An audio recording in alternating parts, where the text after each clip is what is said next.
जय हिंद। आज हम पढ़ेंगे क्लास 9th की ज्योग्राफी के चैप्टर 1 के बारे में, इंडिया साइज एंड लोकेशन के बारे में। बेहद छोटा सा चैप्टर है और एकदम इंट्रोडक्शन के लेवल पर बातचीत करता है इंडिया के साइज़ के बारे में और लोकेशन के बारे में। अपन फटाफट से पढ़ लेते हैं। देखो, शुरू करते हैं। सबसे पहले हम बात करेंगे इंडिया के लोकेशन के बारे में। और ये हमें पता है कि इंडिया पूरी तरीके से नदर्न हेमिस्फीयर में लोकेटेड है। कौन से हेमिस्फीयर में लोकेटेड है इंडिया? पूरे तरीके से नदर्न हेमिस्फीयर में लोकेटेड है। इंडिया के लैटिट्यूडनल और लॉन्गिट्यूडनल एक्सटेंट की अगर बात की जाए तो ये भी हमने पढ़ा हुआ है। वो कौन सा लैटिट्यूड है जहाँ से इंडिया की मेन लैंड बाउंड्री की शुरुआत होती है? वो लैटिट्यूड है 8 डिग्री 4 मिनट नॉर्थ। और वो कौन सा लैटिट्यूड है जहाँ पे इंडिया की लैंड बाउंड्री खत्म होती है? वो लैटिट्यूड है 37 degree 6 minute north. Basically 8 degree 4 minute north से लेके 37 डिग्री 6 मिनट नॉर्थ के बीच में इंडिया का लैटिट्यूडनल एक्सटेंट है। लॉन्गिट्यूडनल एक्सटेंट की अगर बात करें तो वो कौन सा लॉन्गिट्यूड है जिस पे इंडिया का सबसे वेस्टवर्ड पॉइंट लाई करता है? वो लॉन्गिट्यूड है 68 डिग्री 7 मिनट ईस्ट। और वो कौन सा लॉन्गिट्यूड है जिस पे इंडिया का सबसे ईस्टवर्ड पॉइंट लाई करता है? वो लॉन्गिट्यूड है 97 degree 25 minute east. Basically 68 degree 7 minute east से लेके 97 डिग्री 25 मिनट ईस्ट के बीच में इंडिया का लॉन्गिट्यूडनल एक्सटेंट है। अपने को ये भी पता है कि ट्रॉपिक ऑफ कैंसर जो है वो इंडिया को ऑलमोस्ट 2 इक्वल पार्ट्स में डिवाइड करती है। और ये जो ट्रॉपिक ऑफ कैंसर है ये किन स्टेट से पास करती है? ये पास करती है 8 स्टेट से। कौन कौन से 8 स्टेट्स? एक है गुजरात, दूसरा राजस्थान, एमपी है, छत्तीसगढ़ है, फिर झारखंड है, वेस्ट बंगाल है, त्रिपुरा है और मिजोरम है। ये वो 8 स्टेट्स हैं जिनसे ट्रॉपिक ऑफ कैंसर पास करती है। हालांकि इन स्टेट्स की बातचीत इस चैप्टर में नहीं की गई है, लेकिन अपन यूपीएससी के लिए प्रिपेयर कर रहे हैं तो ये तो बेसिक नॉलेज है जो कि आपको पता होनी चाहिए। फिर आगे अगर देखें तो इंडिया के साउथ ईस्ट साइड में बे ऑफ बंगाल में लाई करते हैं हमारे अंडमान एंड निकोबार आइलैंड्स, और इंडिया के साउथ वेस्ट साइड में अरेबियन सी में लाई करते हैं हमारे Lakshadweep islands. Basic geographical knowledge है इंडिया की लोकेशन के बारे में, और यही सब लिखा हुआ है पहले पैराग्राफ में। एक बार फिर से देख लेते हैं। इंडिया की लोकेशन, इंडिया पूरी तरीके से नॉर्दर्न हेमिस्फीयर में लाई करता है। लैटिट्यूडनल एक्सटेंट की अगर बात करें तो 8 डिग्री 4 मिनट नॉर्थ से लेके 37 डिग्री 6 मिनट नॉर्थ के बीच में लैटिट्यूडनल एक्सटेंट है। लॉन्गिट्यूडनल एक्सटेंट की अगर बात करें तो 68 डिग्री 7 मिनट ईस्ट से लेके 97 डिग्री 25 मिनट ईस्ट के बीच में लॉन्गिट्यूडनल एक्सटेंट है। ट्रॉपिक ऑफ कैंसर जो है वो ऑलमोस्ट 2 इक्वल पार्ट्स में डिवाइड करता है इंडिया को। साउथ ईस्ट में है Andaman and Nicobar islands in the bay of Bengal, और साउथ वेस्ट में है Lakshadweep islands in the Arabian sea. Do you know में बातचीत की गई है इंडिया के सदर्न मोस्ट पॉइंट के बारे में, जो कि इंदिरा पॉइंट था। ये जो इंदिरा पॉइंट है ये निकोबार में लाई करता था, और 2004 की सुनामी के दौरान ये सी वाटर के अंदर, ओशन के अंदर सबमर्ज हो गया, डूब गया, और आज की डेट में दिखाई नहीं देता है। बेसिक बातचीत, इंडिया की लोकेशन कौन से हेमिस्फीयर में? इंडिया पूरी तरीके से नॉर्दर्न हेमिस्फीयर में है। लैटिट्यूडनल एक्सटेंट की अगर बात करें तो 8 डिग्री 4 मिनट नॉर्थ से लेके 37 डिग्री 6 मिनट नॉर्थ के बीच में लैटिट्यूडनल एक्सटेंट है। लॉन्गिट्यूड्स की अगर बात करें तो 68 डिग्री 7 मिनट ईस्ट से लेके 97 डिग्री 25 मिनट ईस्ट के बीच में लॉन्गिट्यूडनल एक्सटेंट है। ट्रॉपिक ऑफ कैंसर जो है वो ऑलमोस्ट 2 इक्वल पार्ट्स में डिवाइड करता है इंडिया को। साउथ ईस्ट में है अंडमान एंड निकोबार आइलैंड्स, और साउथ वेस्ट में है लक्षद्वीप आइलैंड्स। इंडिया का southern most point Indira point जो है वो 2004 की सुनामी के दौरान सी वाटर में सबमर्ज हो गया, डूब गया। इंडिया के साइज की बात करें तो ये भी हमने पढ़ा हुआ है।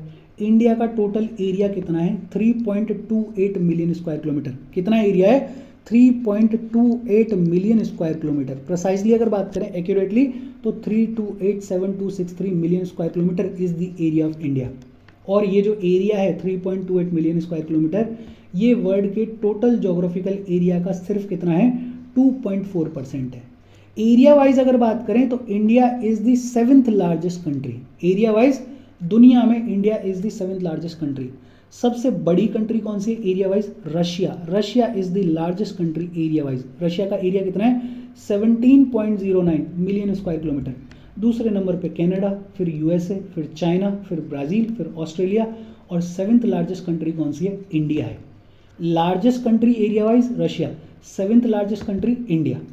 इंडिया की अगर लैंड बाउंड्री की बात करें तो इंडिया की लैंड बाउंड्री है 15,200 किलोमीटर, और इंडिया की कोस्ट लाइन की लेंथ की अगर बात करें तो कोस्ट लाइन है 7,516.6 किलोमीटर। अब ये आपको पता होगा, लैंड बाउंड्री होती है एक, और एक होती है ओशन बाउंड्री, या जिसे अपन बुला देते हैं कोस्ट लाइन। बेसिकली वो बाउंड्री जिसके पास में ओशन है उसको अपन बोलते हैं ओशन बाउंड्री या कोस्ट लाइन।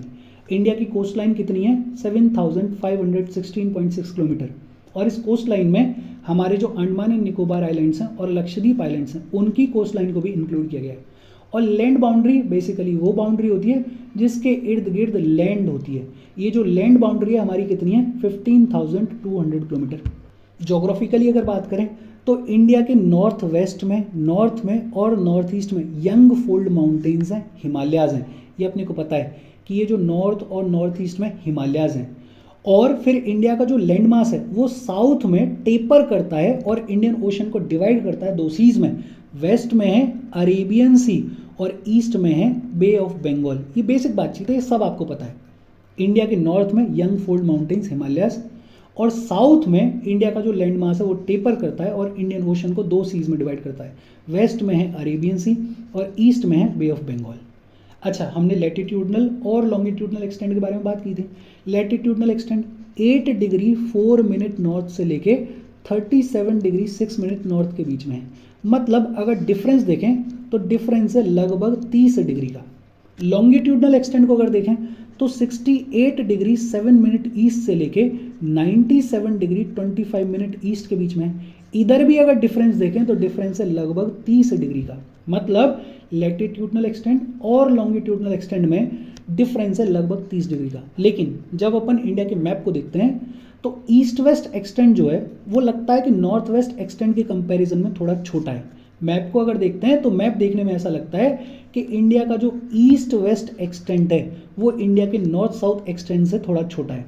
एक्चुअल डिस्टेंस की अगर बात करें तो ईस्ट वेस्ट एक्सटेंट जो है वो 2933 किलोमीटर का डिस्टेंस है और नॉर्थ और साउथ के बीच में अगर डिस्टेंस की बात करें तो डिस्टेंस है 3214 किलोमीटर का। अच्छा, ईस्ट से लेके वेस्ट के बीच में डिग्रीज में जो डिफरेंस है वो कितना है? लगभग 30 डिग्री का। और हमने टाइम के कॉन्सेप्ट के बारे में बहुत ढंग से पढ़ा हुआ है 6th क्लास में। अपने को ये पता है कि ये जो एक्सिस है अर्थ की, अर्थ इस एक्सिस पर रोटेट करती है 360 डिग्री और ये 360 डिग्री घूमने के लिए अर्थ को लगते हैं 24 आवर्स। कितने घंटे लगते हैं? 24 घंटे। मतलब 1 घंटे में अर्थ कितना घूमेगी? सिंपल कैलकुलेशन है 15 डिग्री। 1 घंटे में अर्थ कितना रोटेट करती है? 15 डिग्री।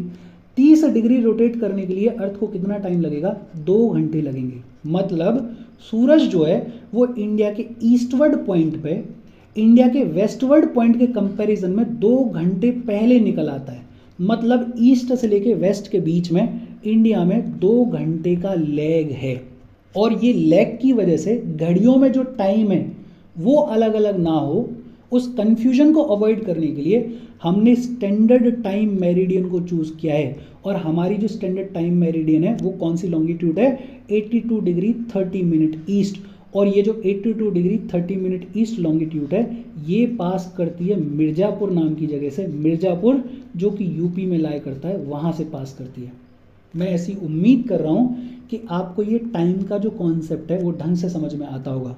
अगर नहीं आता है तो 6th क्लास की ज्योग्राफी वाले सेशंस में जाओ, वहाँ पे देखो, वहाँ बहुत अच्छे से एक्सप्लेन किया गया है कि कैसे ये जो टाइम का कॉन्सेप्ट है ये लॉन्गिट्यूड्स के साथ में रिलेटेड है। और ये भी बताया गया है कि ये जो 82 डिग्री 30 मिनट ईस्ट हमारी स्टैंडर्ड मेरिडियन है इसको किस बेसिस पे चूज किया गया है।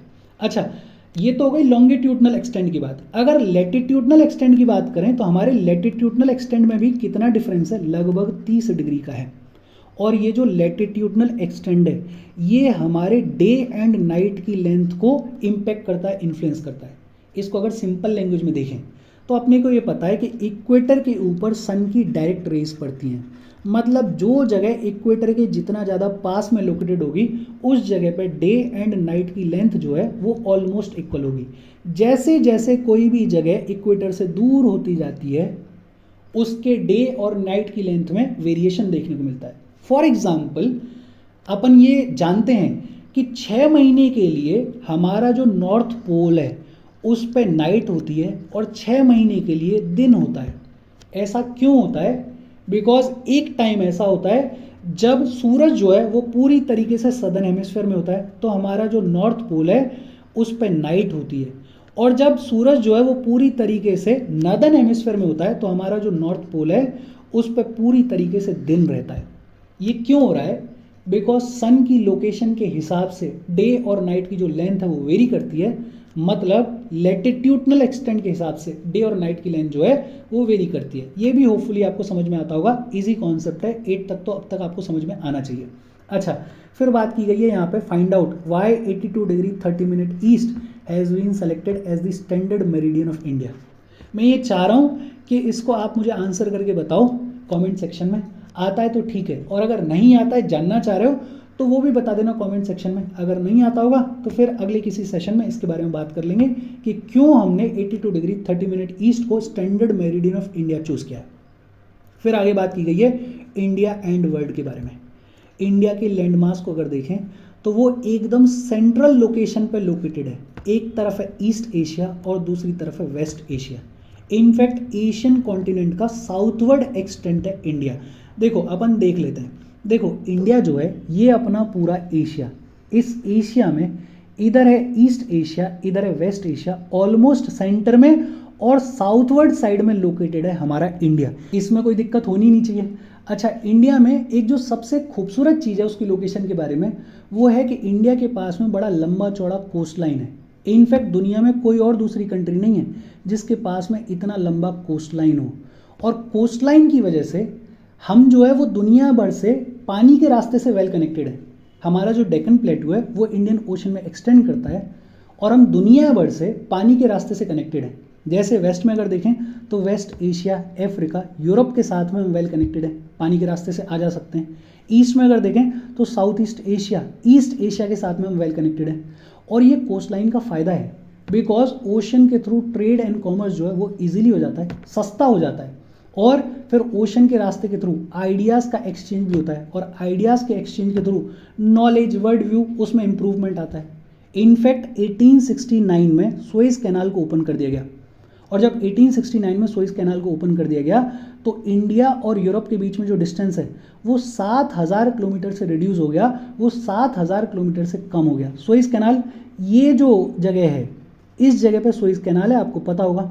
ये सुएज कैनाल 1869 में ओपन कर दिया गया, और जब ये ओपन हो गया तो इंडिया और यूरोप के बीच में जो डिस्टेंस है वो 7000 किलोमीटर से रिड्यूस हो गया। और इनफैक्ट इस ओशन वाटर की कनेक्टिविटी की वजह से हमारा जो कंट्री है वो हमेशा से वेल कनेक्टेड रहा है। इनिशियली तो हमारे जितने भी रिलेशनशिप थे वो लैंड रूट्स के थ्रू थे, लेकिन बाद में जैसे जैसे मैरीटाइम डेवलप होने लगा, जैसे जैसे ओशन रूट्स डेवलप होने लगे, इंडिया ओशन के रास्ते से भी वेल कनेक्टेड होने लगा। पहले तो लैंड रूट्स हुआ करते थे, पहले तो माउंटेन्स में जो पासेस हुआ करते थे उनके थ्रू आइडियाज़ का एक्सचेंज होता था, उनके थ्रू लोग आते थे जाते थे, उनके थ्रू ट्रेड एंड कॉमर्स होता था। लेकिन फिर over the period of time ocean routes develop हुए और इंडिया जो है वो ओशंस के रास्ते से भी वेल डेवलप्ड या वेल तरीके से कनेक्टेड होने लग गया। और इन्हीं रूट्स की वजह से एक्सचेंज ऑफ आइडियाज़ देखने को मिला है, इन्हीं रूट्स की वजह से एक्सचेंज ऑफ कमोडिटीज़ देखने को मिला है। जैसे हमारे जो उपनिषद्स के आइडियाज़ हैं, हमारे जो रामायण के आइडियाज़ हैं, हमारे जो पंचतंत्र की स्टोरीज़ हैं, हमारा जो इंडियन न्यूमरल सिस्टम था, डेसिमल सिस्टम है, ये दुनिया भर में पहुंचा बिकॉज लोग आ रहे थे, जा रहे थे, आइडियाज़ का एक्सचेंज हो रहा था। हमारे जो स्पाइसेस हैं, मुस्लिन है, मुस्लिन मलमल का जो कपड़ा होता है, या जो अदर मर्केंडाइज है, वो भी दुनिया भर में एक्सपोर्ट की जाती थी और आज भी की जाती है।